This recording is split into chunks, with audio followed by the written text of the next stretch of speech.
Welcome to India reform judicial reforms. कई बार आप कोर्ट्स के अंदर देखेंगे कि जो वकील हैं वो किसके बारे में बात करते हैं, वो बात करते हैं लिमिटेशन की। वो कहते हैं जजेस को कि जी आप ये वाला केस नहीं खोल सकते या आपको केस नहीं खोलना चाहिए क्योंकि ये अंडर लिमिटेशन आता है।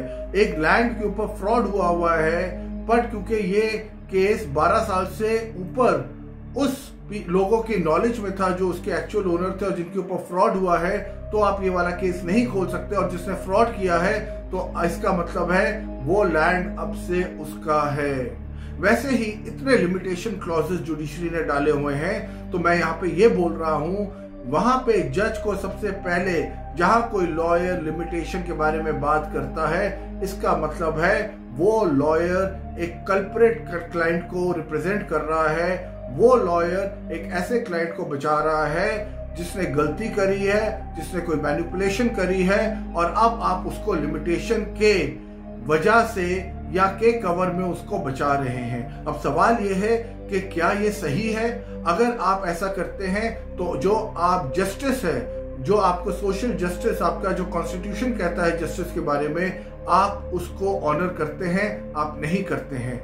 तो बहुत इंपॉर्टेंट है, हमें रिफॉर्म्स लाने चाहिए इस कंट्री में जहां पे ये लिमिटेशन के क्लॉजेस हैं जो कि किसने लगाए हैं, ये judiciary over a period of time लगाता रहा है क्योंकि ये केसेस को जल्दी से जल्दी निपटा सके, केसेस इनके पास नहीं आए, पहली हियरिंग में उनको रफा दफा कर दे, क्योंकि ये जजेस अपने काम ठीक से नहीं करते।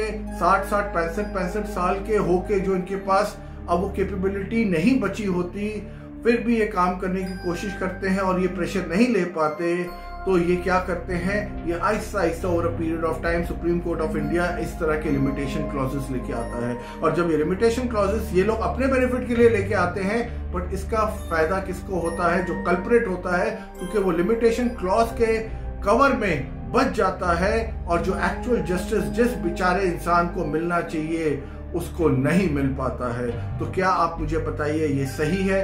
क्या हमारे लॉ मिनिस्टर को, हमारे प्राइम मिनिस्टर को ये नहीं करना चाहिए कि पार्लियामेंट्री सेशन में जितने भी limitations suo motu supreme court of India ने लिए हैं उनको हटाया जाए? क्या ये चीजें जल्दी से जल्दी नहीं होनी चाहिए जिससे लोगों को जस्टिस मिले?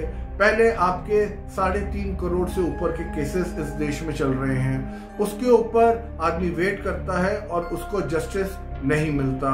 उसके बाद हम आ जाते हैं, अगर उसको जस्टिस मिलता भी है तो वो इतने टाइम बाद मिलता है कि जस्टिस डिलेड, जस्टिस डिनाइड बन जाता है। और बहुत सारे लोगों का तो जस्टिस होने से पहले ही खत्म हो जाता है because of this limitation clause. It is imperative the government of the day brings in reforms in this country that no limitation excuse should come as an impediment or in the way of the rightful person seeking justice. If you like this video, kindly share it far and wide. Thank you so much.